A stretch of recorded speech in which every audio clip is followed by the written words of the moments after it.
Trata de Manuel Carreira, de la Compañía de Jesús. Es licenciado en Filosofía por la Universidad de Comillas y de Teología por la Universidad Loyola de Chicago. Su formación como científico incluye el máster en Física por la Universidad John Carroll de Cleveland y el doctorado con una tesis sobre rayos cósmicos en la Universidad Católica de Washington. Miembro del Observatorio Astronómico Vaticano, ha sido profesor de astronomía en las universidades de Washington y Cleveland y de filosofía de la naturaleza en Comillas. Autor de obras como Metafísica de la materia, también ha colaborado en proyectos como asesor de la Agencia Espacial de los Estados Unidos, NASA. Muy buenas tardes. Padre Carreira, muchísimas gracias por hacernos el honor de visitar el Plató de Lágrimas en la Lluvia. Gracias por haberme invitado con gente tan ilustre. Es un honor para todos nosotros. Yo tuve conocimiento de su obra y de su trabajo, bueno, y de su persona a través de nuestro común amigo, el doctor Palacios Carvajal, que visitó el Plató de Lágrimas en la Lluvia la pasada Semana Santa, en un programa que dedicamos a la Sábana Santa de Turín. El doctor Palacios Carvajal ha escrito mucho, naturalmente, sobre la resurrección de Cristo y me pasó unos trabajos que usted, Padre Carreira, ha escrito sobre la resurrección desde la óptica del científico, que verdaderamente me parecieron llenos de perplejidades, de vislumbres auténticamente geniales. Así que es un placer para mí que hoy nos acompañe. Y cierra esta... Vamos a hablar sobre los límites de la ciencia, si es que la ciencia tiene límites o por el contrario es ilimitada. María Cárcava nos introduce en el asunto. Durante siglos se entendió que ciencia y fe proporcionaban formas de conocer la realidad complementarias con metodologías distintas. La fe proporcionaba un conocimiento sobre Dios y sobre los planes de Dios para el hombre, sobre el sentido de la vida humana. La ciencia, por su parte, proporcionaba un conocimiento sobre el funcionamiento de la materia. Cuestiones como la dignidad o libertad humanas quedaban fuera de su ámbito. Pero llegó un momento en que la idolatría de la ciencia quiso erigirse en la única sabiduría o certeza posible. Todo lo que no se pudiera cobijar en el ámbito científico quedaba automáticamente descalificado como mera superstición. El afamado científico Stephen Weinberg, premio Nobel de Física, ha llegado a afirmar que cualquier cosa que puedan hacer los científicos para debilitar el dominio de la religión debe hacerse, y puede que esta sea nuestra mayor contribución a la civilización. El reputado químico Peter Atkins, por su parte, asegura que la exploración del universo nos revela que todo es caos y que, por tanto, parece inconcebible la existencia de un creador. Pero la fría metodología científica nos enseña exactamente lo contrario. Hallamos un orden molecular, un orden en la configuración genética, un orden en el funcionamiento de nuestras glándulas, un orden en el movimiento de los cuerpos celestes, etc. Francis Collins, director del proyecto Genoma Humano, llegó a afirmar que como científico una de las experiencias más gozosas es aprender algo que ningún ser humano ha entendido antes. Tener la oportunidad de ver la gloria de la creación, su complejidad y su belleza es realmente una experiencia única. Los científicos que no tienen una fe personal en Dios también experimentan el gozo del descubrimiento, pero tener la alegría de descubrir algo, uniéndolo a la alegría de dar culto a Dios, es verdaderamente un momento grandioso para un cristiano que también es científico. Hoy día esta alegría que expresa Collins es motivo de rabiosa aversión entre muchos científicos que han decidido emplear su prestigio social en una absurda refutación de la existencia de Dios que desborda el ámbito del estudio científico, haciendo que su ciencia se interne en el ámbito de las opiniones personales, que era exactamente la calificación que la idolatría de la ciencia reservaba a las creencias religiosas.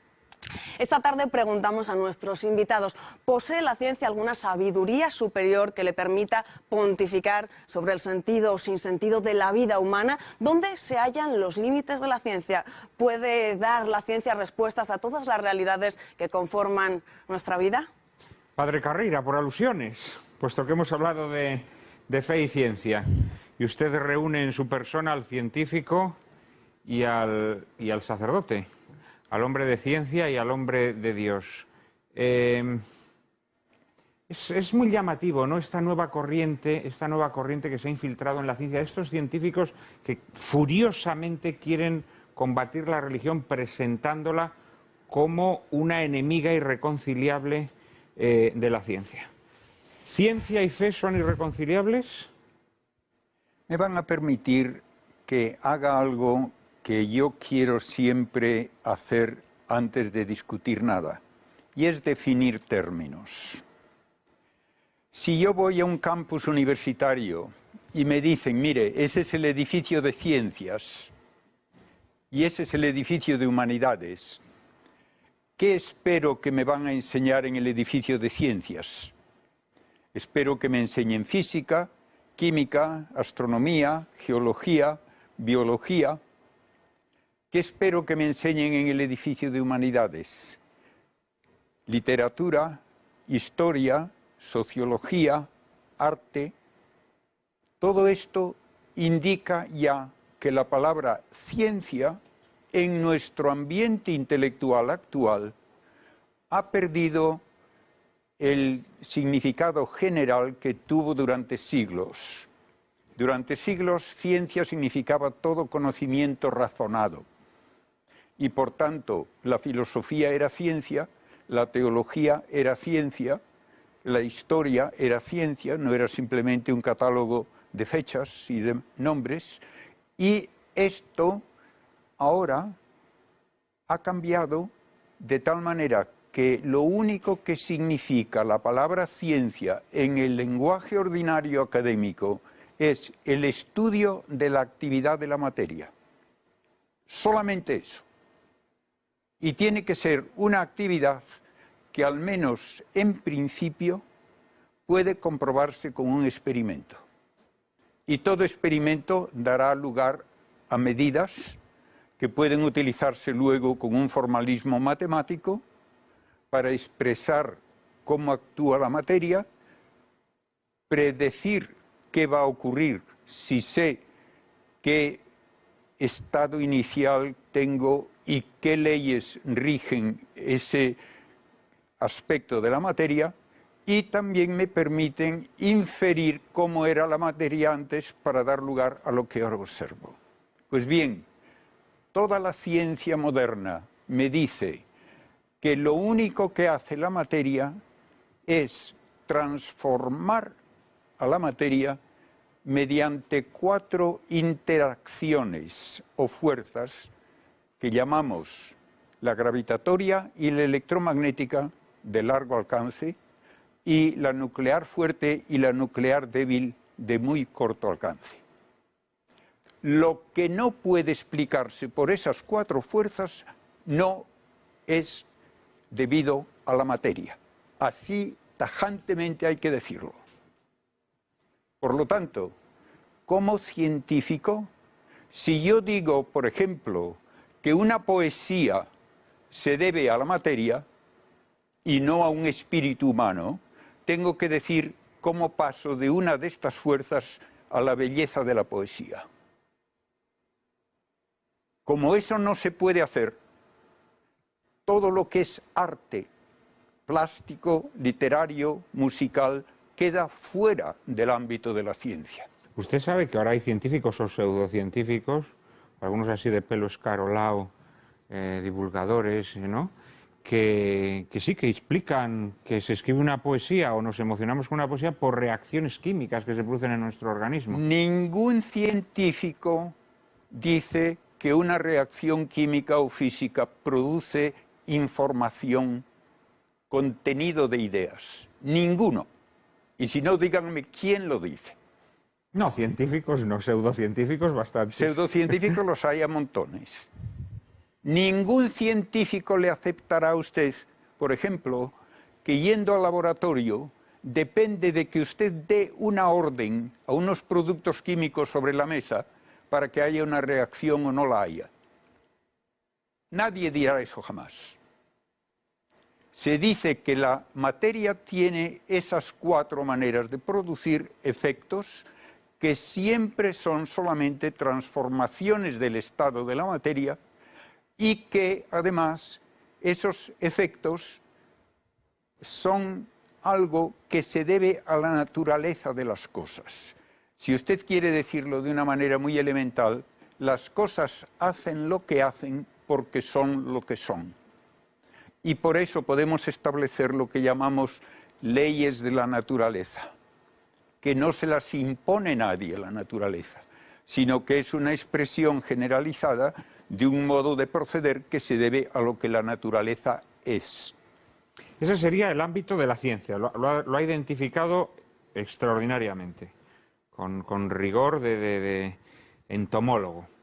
¿Y cuál sería el ámbito de la religión? El ámbito, antes de meterme en la religión, de lo que no es experimentable, de lo que no se puede atribuir a esas cuatro fuerzas, implica arte, literatura, filosofía, teología. Todo eso entra dentro de las humanidades que no tienen absolutamente ninguna comprobación experimental ni pueden ponerse en una ecuación. Dentro de ese campo de las humanidades, la fe es el conocimiento recibido directamente de Dios acerca de la realidad de Dios y del destino humano.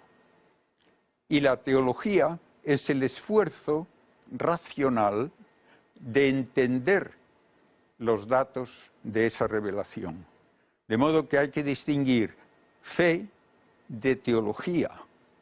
Y fe tiene tres significados que pocas veces se distinguen y por lo tanto se habla de una manera muy inexacta. El primer significado de la palabra fe es conocimiento recibido de otros. Y todo lo que es transmisión cultural humana se hace por fe humana. Y el pasado que bueno, también la fe religiosa, la tradición. Perdón, que pues estoy aún hablando de la fe humana. La fe humana es el único camino por el cual podemos conocer el pasado.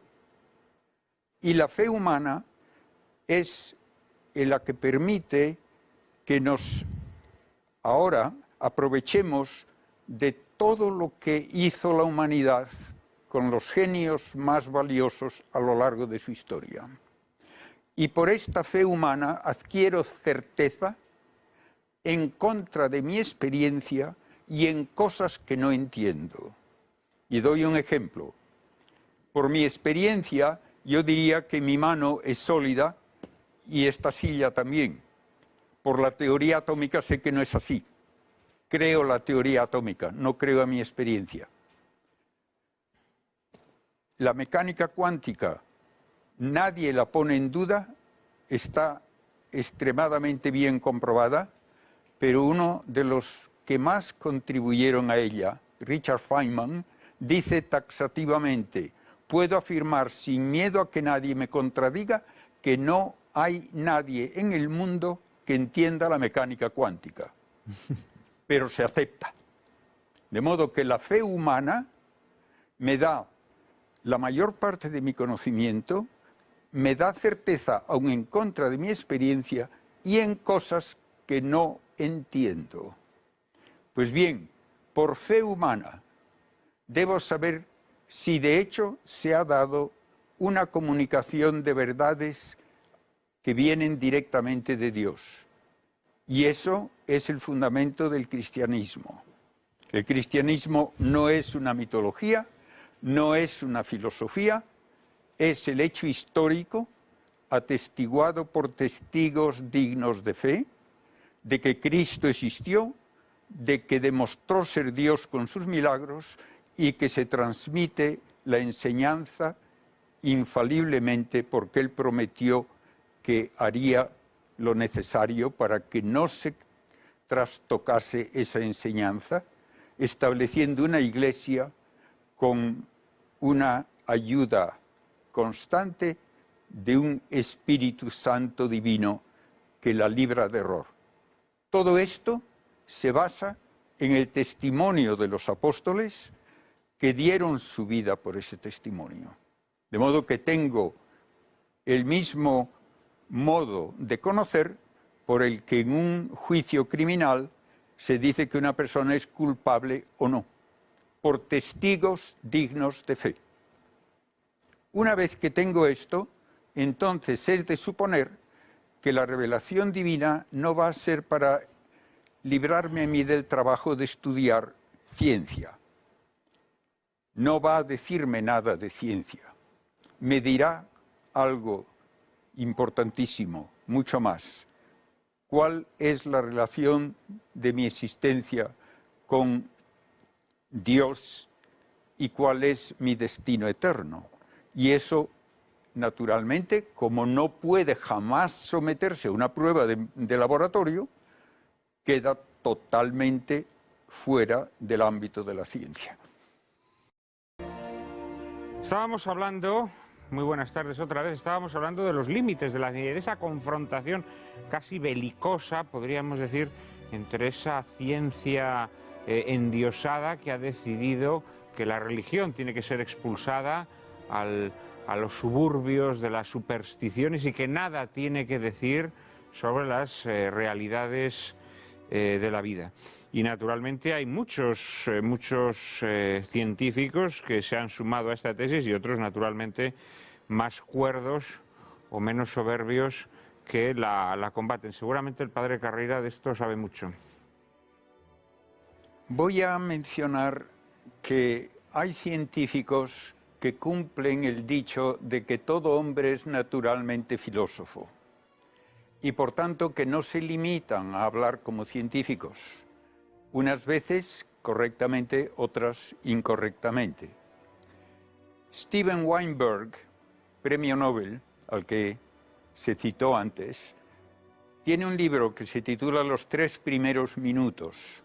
Habla del origen del universo y su evolución. El último párrafo del libro es verdaderamente desolador. Dice textualmente: cuanto más conocemos el universo, más absurdo parece. Y uno le puede preguntar, ¿por qué dice usted eso? Y da la razón. Es absurdo que haya un universo tan lleno de maravillas, tan lleno de hermosura, para luego destruirlo todo. Y la ciencia no me da alternativa. Se puede calcular cuando ya no brillará ninguna estrella, cuando el universo será una inmensa burbuja de vacío, oscuridad y frío. Entonces, ¿para qué todo? Y como no tiene otra respuesta, dice, el universo es absurdo. Y otro científico, después de un congreso también de astrofísica, decía, el universo parece ser una broma de mal gusto. Si uno no ve nada más que lo que hace la materia, el universo es absurdo. Otro ejemplo reciente, Hawking escribe un libro, El gran diseño, donde dice la estupidez mayor que puede decir un científico como físico. Dice que la nada, por gravitación, da origen a múltiples universos. ¿Para qué científico hay gravitación si no hay materia? La gravitación es el resultado de la existencia de materia. La nada no puede dar nada de sí porque no tiene propiedad alguna. Einstein, en una ocasión en que le preguntaron si pensaba que la física podría finalmente explicarlo todo, contestó, tal vez, pero no tendría sentido. Dice, sería como decirme que da lo mismo ver una gráfica de presión atmosférica cuando está tocando la orquesta que escuchar una sonata de Beethoven. No es lo mismo. Y finalmente, lo que quiero subrayar es que la racionalidad humana tiene como efecto universal la búsqueda de verdad, belleza y bien. Toda verdad, en todos los campos, y la verdad es decir que las cosas son lo que son realmente, no lo que a mí me gustaría. Busca belleza, busca orden y armonía en todos los niveles. Y busca el bien que finalmente implica relaciones personales, y ahí está la base de la dignidad humana del hombre como sujeto de derechos y deberes. Y la racionalidad busca entender, y por eso se basa en los tres principios de la lógica. El de identidad, las cosas son lo que son, me guste o no me guste, y por eso hacen lo que hacen. El de no contradicción, no vale lo mismo decir sí que no ante una pregunta que no es equívoca. Y muy importante, el principio de razón suficiente. Hay que dar una explicación coherente en que hay una conexión lógica entre la causa que se propone como explicación y el efecto que se quiere explicar. Y hoy está muy de moda, pero muchísimo, el olvidarse de este tercer límite del razonamiento. ¿Por qué ocurre tal cosa? Ah, porque sí. Si usted dice porque sí a un niño, el niño no acepta eso. ¿Por qué existe el universo? Porque sí. ¿Por qué aparece la vida? Porque sí. Como eso suena muy mal, dicen por azar. ¿Es el azar una fuerza física? No. ¿Puede usted hacer un experimento para medir azar? No. ¿Puede usted poner azar en una ecuación? No. ¿Es una propiedad de la materia? No. El azar solo es una manera de establecer que estamos intentando relacionar cosas que entre sí no tienen relación causal o lógica. Pues esto hoy está muy de moda. Y así lo dice también Hawking, cuando dice que por azar, de la nada, sale una infinitud de universos. Verdaderamente da pena, da vergüenza ajena que este hombre, que es inteligente y además está en una silla de ruedas, haya bajado tanto en su modo de pensar para decir esas estupideces. Claro, realmente Hawking podría ser un ejemplo de un científico extraordinariamente dotado que, por ese reclamo de la ciencia convertida en espectáculo de pasarela, pues se ha rebajado a escribir estos enunciados tan insostenibles desde el punto de vista científico, ¿no? Mientras estaba hablando de esa afirmación de Weinberg, ¿no?, que él es capaz, con su conocimiento científico, de anticipar el fin, la extinción del universo, ¿no?, estaba recordando una conversación que usted y yo manteníamos antes en un intermedio sobre el ajolote, ese animal tan extraño, ¿no?, que es casi como un capricho de la naturaleza, ¿no?, que mientras la charca en la que vive se va desecando, él se va encogiendo, se amustia, parece que está muerto, ¿no? Y al final se transforma en otro organismo totalmente distinto. Podríamos poner el ejemplo también de la mariposa. Claro, Weinberg en lo que no cree es en la restauración final de las cosas, en Cristo, es decir, en la transformación de la naturaleza en algo que supera todas las leyes físicas tal y como lo concebimos mediante el conocimiento puramente científico. No tiene esperanza. Así es. No tiene esperanza. Prácticamente nos pone en suerte con el segundo tema que queríamos proponeros hoy, que era que desde vuestras respectivas disciplinas nos expusierais aquellos puntos mayores de fricción en los que la ciencia desbordada, esta ciencia endiosada, no tiene ya ningún tipo de frenos morales. María Cárcava nos introduce en el asunto. Desde el origen de los tiempos se ha planteado al raciocinio humano el conflicto entre lo factible y lo admisible, entre el uso correcto o inadecuado, incluso perverso, del conocimiento. En 1974, el biólogo molecular Paul Berg, en una reunión mundial de microbiólogos celebrada en Asilomar, California, solicitó que nunca se realizaran experimentos que pudieran conducir a la transformación de bacterias inocuas en patógenas. De esta reunión surgió lo que se ha dado en llamar el grito de Asilomar: no todo lo que es científicamente posible es éticamente aceptable.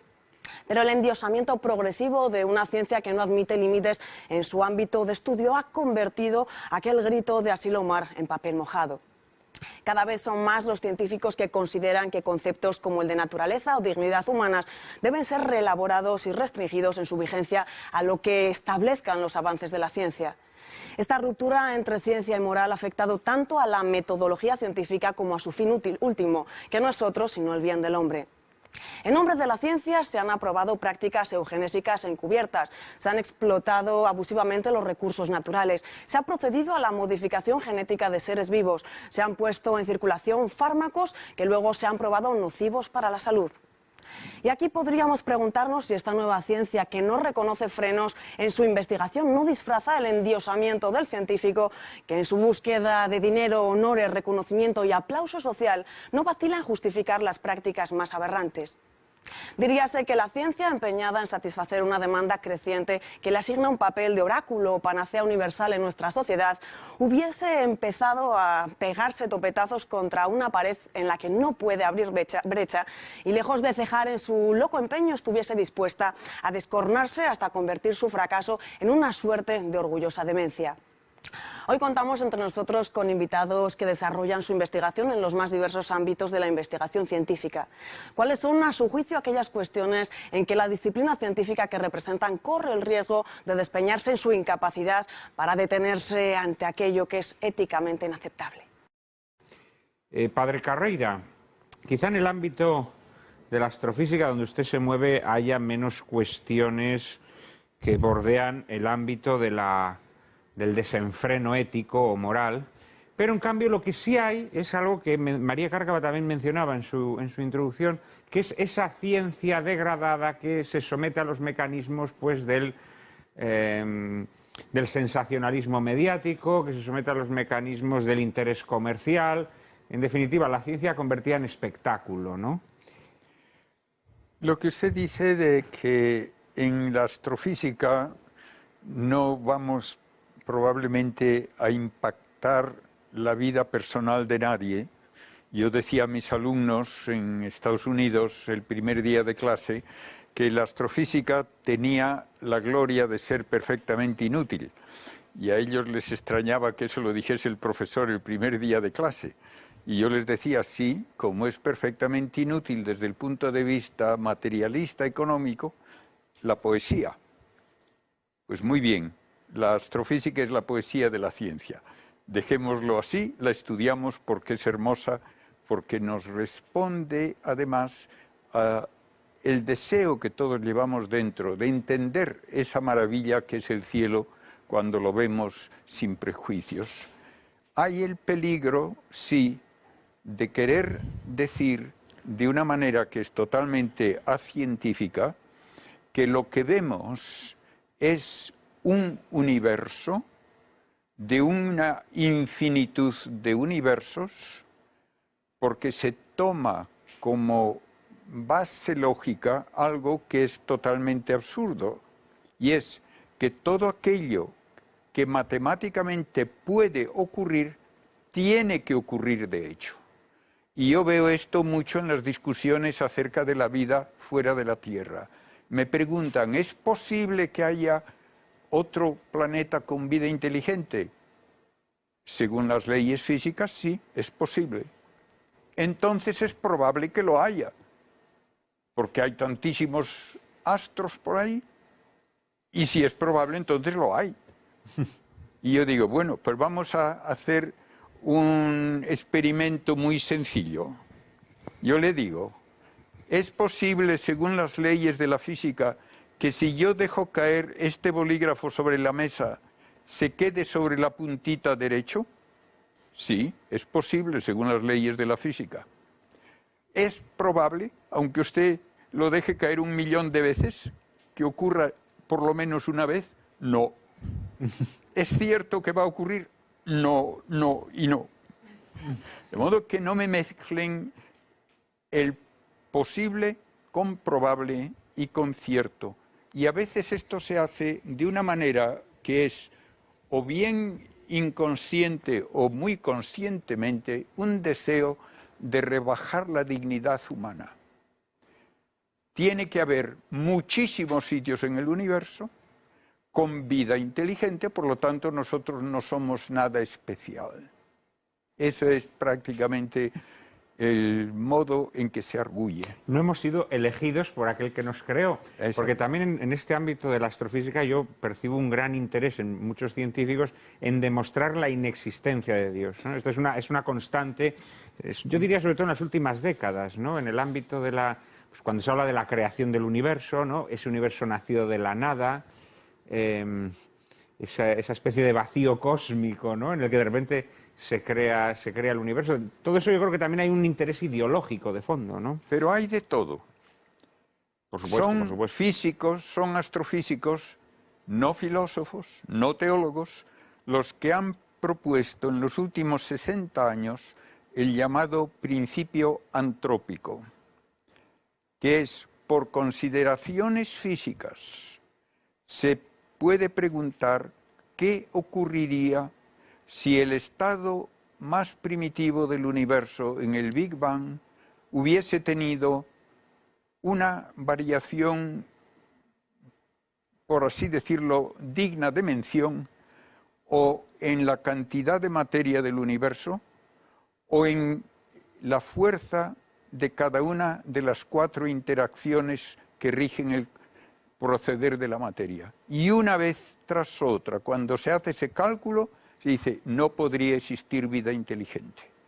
Y entonces llegan a la conclusión, el universo desde su primer momento está ajustado con una precisión extraordinaria, en algún caso de hasta 50 decimales, y de no estar ajustado con esa precisión, la vida sería imposible aun en un único planeta.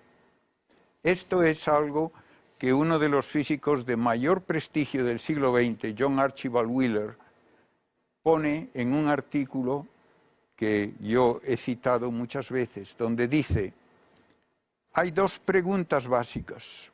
Primera, ¿por qué hay algo en lugar de nada? Segunda pregunta, ¿qué relación hay entre las propiedades del universo ya en su primer momento y nuestra existencia? Y dice, si no sabemos contestar a estas 2 preguntas, tendremos que confesar que realmente no entendemos nada. Y él hace luego un raciocinio que podría haber firmado Santo Tomás, donde dice, la propiedad más absolutamente propia de la materia es su mutabilidad. Toda la ciencia estudia los cambios de la materia. Pues bien, toda mutabilidad implica la posibilidad de existir de diversas maneras. Aquello de que hablamos como mudable no está determinado esencialmente a existir solo de una manera.